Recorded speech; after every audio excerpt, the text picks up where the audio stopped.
ನಿಮ್ಮ ಹಳೆ ಒಡವೆನ ಅಧಿಕ ಬೆಲೆಗೆ ಮಾರಬೇಕೆ? ಅಟಿಕಾಗೆ ಕಾಲ್ ಮಾಡಿ 8880 ಅಟ್ಟಿಕಾ ಗೋಲ್ಡ್ ಕಂಪನಿ. ಅವರು ಆ ಕ್ಷೇತ್ರ ಶಾಸಕರಿದ್ದಾರೆ.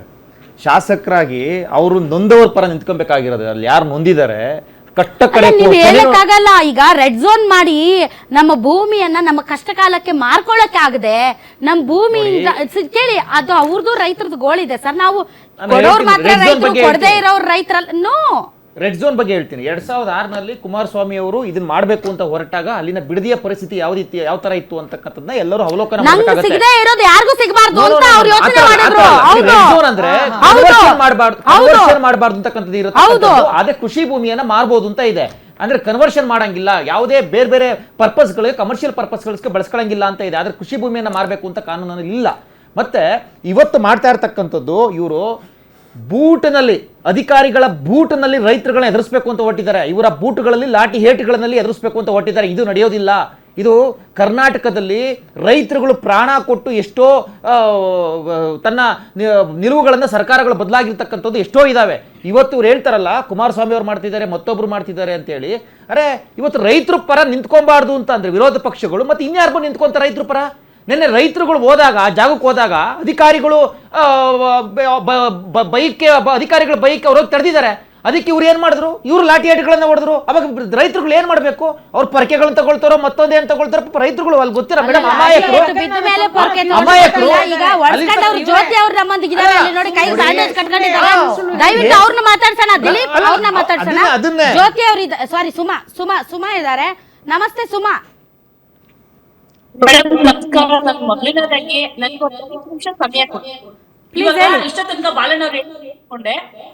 ಅವರು ಯಾವ ಪೋಷಿತ ನಾಟಕ ಮಂಡಳಿ ಅಂತಂದ್ರೆ ತಿರುಪತಿ ತಿಮ್ಮಪ್ಪ ಪೋಷಿತ ನಾಟಕ ಮಂಡಳಿ. ಯಾಕಂದ್ರೆ ತಿರುಪತಿ ನಾಮ ಹೆಂಗ್ ಇಟ್ಕೊಂಡಿದ್ದಾನೆ, ಇವ್ರಿಗೆ ಕುಮಾರಣ್ಣನ ಕಡೆ ಇದ್ದಾಗ JDS ಇದ್ದಾಗ ಅವ್ರ ನಾಟಕ ಪೋಷಿತ ಮಂಡಳಿ, ಅಲ್ಲಿಂದ ಕಾಂಗ್ರೆಸ್ ಬಂದಾಗ ಶಿವಕುಮಾರಣ್ಣನ ನಾಟಕ ಮಂಡಳಿ, ಅಲ್ಲಿಂದ ಯಡಿಯೂರಪ್ಪನ ಇದಕ್ಕೆ ಹೋದಾಗ ಬಿಜೆಪಿಗೆ ಹೋದಾಗ ಯಡಿಯೂರಪ್ಪನ ಮಂಡಳಿ. ಅಂದ್ರೆ ಇವ್ರು ಮಾತ್ರ ಎಲ್ಲಾ ನಾಟಕ ಮಂಡಳಿನೂ ಮಾಡ್ಕೊಂಡ್ ಬಂದು ನಮಗೆ ಯಾವ ರೀತಿ ನಾಮ ಹಾಕ್ತಿದ್ದಾರೆ ಅನ್ನೋದನ್ನ ಅರ್ಥ ಮಾಡ್ಕೊಳ್ಳಿ. ಇವತ್ತು ಅವ್ರು ಏನ್ ಹೇಳ್ತಿದಾರೆ, ಮಾತಾಡ್ತಿದ್ರೆ ಕುಮಾರಣ್ಣ ಯಾಕೆ ಕುಮಾರಣ್ಣ ಅವ್ರ ಬಗ್ಗೆ ಮಾತಾಡ್ತೀರ? ನಮ್ಗೂ ಅವ್ರಿಗೂ ಏನ್ ಸಂಬಂಧ? ನಿಮ್ಗೆ ತಾಕತ್ತಿದ್ರೆ ನಮ್ ರೈತರಿಗೆ ಒಳ್ಳೇದ್ ಮಾಡ್ಬೇಕು ಅಂತ ಅನ್ನಂಗಿದ್ರೆ, ನಮ್ ರೈತರಿಗೆ ಕಾಳಜಿ ಇದ್ರೆ ರೈತರ ಮೇಲೆ ನೀವು, ನಿಮ್ ಸರ್ಕಾರ ದಬ್ಬಾಳಿಕೆಯನ್ನ ಮಾಡ್ತಾ ಇದೆ. ಈ ಸರ್ಕಾರ ಆ ದಬ್ಬಾಳಿಕೆನ ಬಿಟ್ಟು ರೈತರ ಹತ್ರ ಬಂದು ಏನು ಕಷ್ಟ ಸುಖ ಅಂತ ಕೇಳೋದ್ ಬಿಟ್ಟು ನೀವೆಲ್ಲ ಕೂತ್ಕೊಂಡ್ ಮಾತಾಡ್ತೀರಾ. ನೀವು ಎರಡೆರಡು ನಾಲಿಗೆಲ್ಲಿ ಮಾತಾಡ್ತಿದ್ರ. ಯಾಕಂದ್ರೆ ಅವತ್ತು ಮೊನ್ನೆ ನಮ್ಮನ್ನ ಕರೆಸಿದಾಗ ಇದೇ ಬಾಲಕೃಷ್ಣ ಅವರು ಎಂತ ನಾಟಕ ಮಾಡ್ತಿದಾರೆ ಅಂದ್ರೆ, ನಿಮಗಿಂತ ನಾಟಕ ಮಾಡೋರು ಈ ಪ್ರಪಂಚದಲ್ಲಿ ಇಲ್ಲ ರೀ. ಯಾಕೆ ಅಂತ ಹೇಳ್ತೀನಿ. ನೀವು ಕರೆಸಿದಾಗ ಏನ್ ಮಾಡಿದ್ರಿ? ಒಂದು ಮೀಡಿಯಾದವ್ರು ಯಾಕೆ ಒಳಗಡೆ ಬಿಡ್ಲಿಲ್ಲ? ಕೊನೆ ಪಕ್ಷ ನಾವು ಕೂಡ ಒಂದು ವಿಡಿಯೋ ಮಾಡ್ಕೋತೀನಿ ಅಂದ್ರು ನಮ್ಮನ್ನು ಕೂಡ ನೀವು ವಿಡಿಯೋ ಮಾಡಕ್ ಬಿಡ್ಲಿಲ್ಲ. ನಾವು ಅವತ್ ಕಷ್ಟ ಸುಖ ಹೇಳ್ದಾಗ ನೀವೇನಂದ್ರೆ 15 ದಿನ ಸಮಯ ಕೊಡಿ, ಯಾವ್ದಕ್ಕೂ ನಾನು ಮುಖ್ಯಮಂತ್ರಿ ಹತ್ರ ನಿಮ್ನ ಭೇಟಿ ಮಾಡಿಸ್ತೀನಿ, ನಿಮ್ಮ ಕಷ್ಟ ಸುಖನ ಕೊಡಲ್ಲ ಅಂತ ಹೇಳ್ತೀನಿ. ಆಮೇಲೆ ಏನಾಗುತ್ತೋ ಅವ್ರ ಹತ್ರ ಉತ್ತರ ತಗೊಂಡ್ ಬರ್ತೀನಿ. ಅಲ್ಲಿವರೆಗೂ JMCಗೆ ನೀವೇನೋ ಹೇಳಿದ್ರು ಆಯ್ತು, ಏನು ಬೇಡ ಅಂತೆಲ್ಲ ನಮ್ಮ ಹತ್ರ ಮಾತು ಕೊಟ್ಟವ್ರು. ಅಲ್ಲಿಂದ ಅರ್ಧ ಗಂಟೆಗೆ ನಾವು ಆಚೆಗೆ ಬಂದಿದ ತಕ್ಷಣ ನೀವು ಪ್ರತಿಯೊಬ್ರು ಮೀಡಿಯಾದವ್ರನ್ನೆಲ್ಲ ಕರ್ಸ್ಬಿಟ್ಟು ಇಮಿಡಿಯೇಟ್ ಹೇಳ್ತೀರಾ. ನೀವು ಯಾರಾದ್ರೂ ಕೊಟ್ರೆ ನಾವು JMC ಮಾಡಕ್ ರೆಡಿ ಅಂತ ಹೇಳ್ತೀರಾ. ಇದಕ್ಕಿಂತ ನಾಟಕ ಮಾಡೋರು ಬೇಕಾ ಮೇಡಮ್? ನಮ್ಗೆ ಇದಕ್ಕಿಂತ ನಾಟಕ ಮಾಡೋರು ಬೇಕಾ? ನೀವು ಬೇಕು ಅಂತ ಅಂದ್ರೆ ನಾವು ಹೇಳ್ತಾ ಇದೀವಿ, ನಾವು ಕೊಡೋರ್ಗೆ, ಅಭಿವೃದ್ಧಿ ಮಾಡೋರ್ಗೆ ಕೊಡ್ತೀವಿ ಅಂತ ಕಳ್ಕೊಳ್ಳೋರ್ಗೆ ನಾವೇನು ಅಭ್ಯಂತರ ಮಾಡ್ತಾ ಇಲ್ಲ. ನಾವೇನ್ ಹೇಳ್ತೀವಿ, 1.5 ವರ್ಷದಿಂದ ಕೂತಿರೋರು ನಾವು, ನಮಗೆ ಎಷ್ಟು ನೋವಿದೆ. ನಿಮ್ಗೆ ಕೇವಲ 1 ವಾರ ಕೂತ್ಕೊಂಡೋರ್ ಮೇಲೆ ಕನಿಕರಣ ಬಂದ್ಬಿಡ್ತು. ಅವ್ರದ್ದು ಮಾಡ್ತೀನಿ, ನಾವು ಅವ್ರಿಗೆ ಪರಿಹಾರ ಏನ್ ಬೇಕೋ ಅವ್ರಿಗೆ ಸೊಲ್ಯೂಷನ್ ಮಾಡ್ತೀನಿ ಅಂದ್ರೆ ನಾವ್ 1.5 ವರ್ಷದಿಂದ ಹೆಂಗ್ ಕೂತಿದ್ವಿ ನಾವು ಈ ರೋಡಲ್ಲಿ? ನಾವ್ ಎಲ್ಲ ಬಿಟ್ಟು ನಾವು ಕೂತ್ಕೋಬೇಕು ಅಂದ್ರೆ ನಮ್ಗೆ ಎಷ್ಟು ನೋವಾಗಿಲ್ಲ ಒಂದ್ ಅರ್ಥ ಮಾಡ್ಕೊಳ್ಳಿ ದಯವಿಟ್ಟು. ನಿನ್ನೆ ನಡೆದ JMC ಘಟನೆಯಲ್ಲಿ ಎಲ್ಲ ಅವ್ರ ಬಗ್ಗೆ ತೋರಿಸಿದ್ರಿ. ನನಗೆ ಈ ತರ ಕೈ ಏಟಾಗಿದೆ, ಇಲ್ಲಿ ಮೀಡಿಯಾದಲ್ಲಿ ಬರ್ತಿದ್ಯೋ ಇಲ್ವಾ ನೋಡಿ. ಪೊಲೀಸರು 10 ಜನ ಪೊಲೀಸ್ನವರು, ಅದು ಒಬ್ಬ ಮಹಿಳೆನ ಎಳಿಬಾರ್ದು ಅನ್ನೋದು ಗೊತ್ತಿಲ್ದಂಗೆ ಎಲ್ಲ ಪುರುಷ ಪೊಲೀಸ್ಗಳೇ ಸೇರಿ ಎಲ್ಲ ಎಳ್ದಾಕಿದ್ರಲ್ಲ, ನನ್ ಕೈ ಈ ರೀತಿಯಾಗಿದೆ. ನಮಗ್ ನ್ಯಾಯ ದೊರಕ್ಸರ ಯಾರು? ನಮ್ ರೈತರು ಅಂದ್ರೆ ಅಷ್ಟು ಕೇವಲನಾ ನಿಮ್ಗೆ? ಹಂಗಾರೆ ರೈತರು ನಾವು ಬದುಕಿರ್ಲೇ ಬದ. ನಾನ್ ಕೊನೆದಾಗ ಕೇಳ್ತೀನಿ, ಇಲ್ಲಾಂದ್ರೆ ನಮ್ಮನ್ನ ಸಾಯಿಸ್ಬಿಡಿ. ನಾವ್ ಬದುಕಿರ್ಲಿಲ್ವಾ? ನಿಮ್ಗೆ ಕಷ್ಟ ಆಗಿದೆ, ನಮ್ ಜಮೀನು ಬೇಕೇ ಬೇಕು ಅಂತ ನಿಧಿ ಏನಿದೆಯೋ ನಮ್ಗಂತೂ ಗೊತ್ತಿಲ್ಲ. ಇಲ್ಲಿ ಏನಾದ್ರು ನಿಮ್ಗೆ ಅಷ್ಟೊಂದು ಆಸೆ ಇದೆ, ಬೇಕೇ ಬೇಕು ಅಂದ್ರೆ ನಮ್ಮನ್ನ ಸಾಯಿಸಿ ತಗೊಂಡೋಗ್ಬಿಡಿ. ಇವತ್ತು ನೀವೇ ಎಲ್ಲದಕ್ಕೂ ನಮ್ದೇನೋ ತರನೇ ಪ್ರಪಂಚನೇ ನಾನು ಆಳ್ಬೇಕು ಅನ್ನೋದು ನಿಮ್ ಮನ್ಸಲ್ಲಿ ತುಂಬ್ಕೊಂಡ್ಬಿಟ್ಟಿದೆ. ನಾವ್ ಯಾರು ಏನ್ ಹೇಳಿದ್ರು ನಿಮ್ಗೆ ಅದು ನಿಮ್ ಮನ್ಸಲ್ಲಿ ಇರ್ಬೇಕಾರೆ ಮನ್ಸಲ್ಲೊಂದು ಬಾಯಲ್ಲೊಂದು ಬರಲ್ತು. ಅಲ್ಲಿರೋದೇ ಬರೋದು. ಮಾತಿದ್ರೆ 80% ಒಪ್ಕೊಬಿಟ್ಟವ್ರೆ ಇರ್ತಾರೆ. ಇಲ್ಲಿಗೆ ಬಂದ್ರೆ ನಿಮ್ ಶಾಸಕರಾಗಿ ನಿಮ್ಗೆ ಇಲ್ಲಿ ಬರಕ್ಕೆ ಯೋಗ್ಯತೆ ಇಲ್ಲ. ಎಲ್ಲ ಕುತ್ಕೊಂಡು ಯಾಕ್ರಿ ಅವ್ರ ಮೇಲೆ ಇವ್ರು ಹೇಳೋದು, ಇವ್ರ ಮೇಲೆ ಅವ್ರು ಹೇಳೋದು, ಯಾಕ್ರಿ ಹಿಂಗ್ ಸಾಯಿಸ್ತೀರ ನಮ್ಮನ್ನ? ನಮ್ಗೆ ನಾವ್ ಬದುಕಿರೋದೇ ತಪ್ಪ? ಇಲ್ಲಿ ರೈತರಾಗಿ ಹುಟ್ಟಿದೆ ತಪ್ಪ? ಈ ಬೈಲಮಂಗಲದಲ್ಲಿ ಬೇರೆ ರೈತರಿಗೆಲ್ಲ ಒಂದ್ಯಾಯ ಹೇಳ್ತೀರ, ನಮ್ಗೆಲ್ಲ ಒಂದ್ಯಾಯ ಹೇಳ್ತೀರಂದ್ರೆ ಬನ್ರಿ ನೀವೇ ಒಂದೊಂದು ವಿಷಯ ಎತ್ಕೊಂಡು ಸಾಯಿಸ್ಬಿಟ್ಟು ನಮ್ ಸಮಾಜ ಮೇಲೆ ಮಾಡ್ಕೊಡ್ರಿ. ನಿಮ್ಮ ಜಮೀನ್ಗಳನ್ನ ಏನ್ ಬೇಕೋ ಕಿತ್ಕೊಂಡು ಹೋಗ್ರಿ. ನಿಮ್ಗೇನು ಒಂದ್ ಸ್ವಲ್ಪ ನಾಚಿಕೆ ಇಲ್ವಾ? ಅದು ಅಲ್ದೆ FIR ಹಾಕ್ಸ್ತಿರಲ್ರಿ ಇಷ್ಟೆಲ್ಲ ಮಾಡಿ.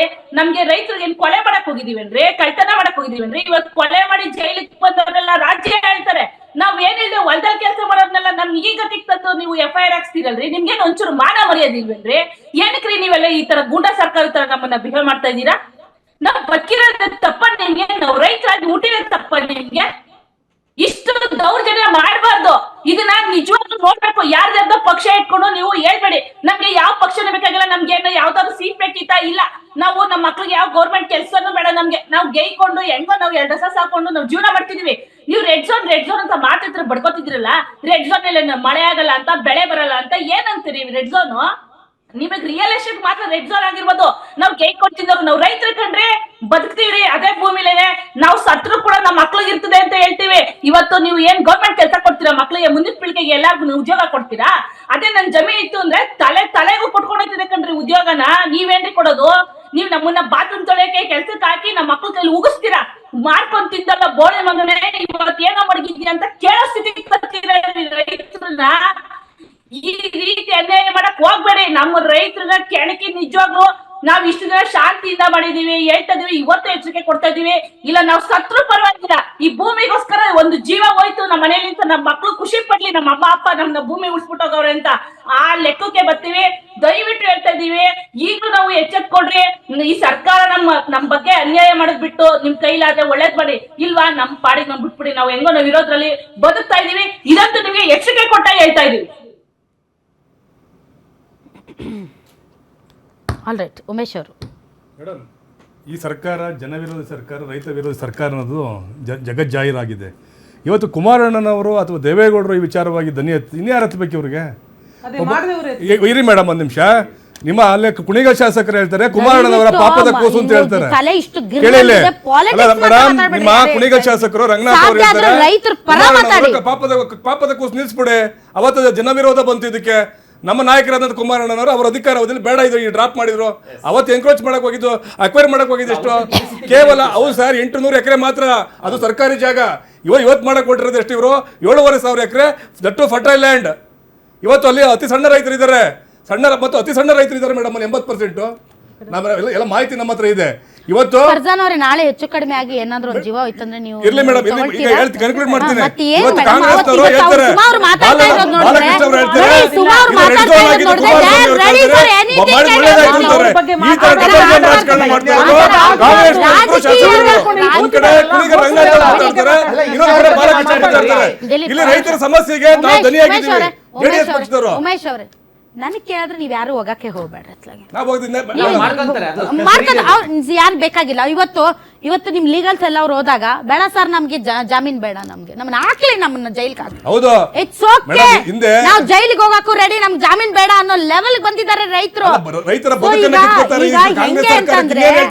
ಯಾವ ಲೆವೆಲ್ ಫ್ರಸ್ಟ್ರೇಷನ್ ಲೆವೆಲ್ ಬಂದಿದೆ ಅಂತಂದ್ರೆ, ರಾಜಕೀಯ ವಿರೋಧ ಪಕ್ಷಗಳು ನಮ್ ಜೊತೆ ಇದ್ರೆ ನಿಮ್ಗೆ ಬಹಳ ಸಿಟ್ಟು ಬರುತ್ತೆ. ಬೇಡ, ಅವ್ರು ಬರೋದೇ ಬೇಡ. ನಾವು ಜೆಡಿಎಸ್ ಪಕ್ಷದಿಂದ ಆಹ್ವಾನ ಮಾಡಿದ ಕುಮಾರಣ್ಣ ಬನ್ನಿ ಮಾನ್ಯ ಮುಖ್ಯಮಂತ್ರಿಗಳು ಚೇರ್ನು ಹಾಕಿಸ್ತು. ನೀವು ಆಹ್ವಾನ ಮಾಡ್ಕೊಳ್ಳಿ, ನಿಮ್ಗೆ ಬೇರೆ ಕೆಲಸ ಇಲ್ಲ. ಡಿ ಕೆ ಶಿವಕುಮಾರ್ ಅವ್ರಿಗೂ ಕುಮಾರಸ್ವಾಮಿ ಅವ್ರಿಗೂ ನಾನು ಸರ್ಕಲ್ ಅಲ್ಲಿ ಸೇರ್ ಹಾಕ್ಬಿಡ್ತೀನಿ ಬಂದ್ಬಿಡು ಅನ್ನಕ್ಕೆ, ಅವರು ವಿಧಾನಸೌಧ ಮೂರನೇ ಮಾಡಿ ಅನ್ನಕ್ಕೆ ರೈತರೇನು ಮತ್ತೆ ಕ್ಷೇತ್ರ ಅದು ರಾಮನಗರ ಅವ್ರದೇ ಕ್ಷೇತ್ರ, ಅವ್ರು ಯಾಕೆ ಹೋಗ್ಬಾರ್ದು? ಜನಸಾಮಾನ್ಯ ಹೋಗ್ತಾರೆ. ಇವತ್ತು ಅವ್ರ ಮೇಲೆ ಇವತ್ತು ಅಲ್ಲೇನಾರ ಅನಾಹುತ ಆಯ್ತು, ನಾಳೆ ಲಾಠಿ ಚಾರ್ಜ್ ಆಗುತ್ತೆ, ನಾಳೆ ಗೋಲಿಬಾರ್ ಆಗುತ್ತೆ ನಾಳೆ ಇದೇ ವಿಚಾರಕ್ಕೆ. ಮತ್ತೆ ಕರೆಯೋದು ನಿಮ್ಗೆ ತಪ್ಪಲ್ವಾ ಕುಮಾರಸ್ವಾಮಿ ಅವರು? ಒಂದ್ ನಿಮಿಷ, ಈಗ ನಾವು ಪ್ರತಿಪಕ್ಷವಾಗಿ ನಮ್ಮ ಜವಾಬ್ದಾರಿಯಿಂದ ಮಾತಾಡ್ತಾ ಇದ್ದೀವಿ.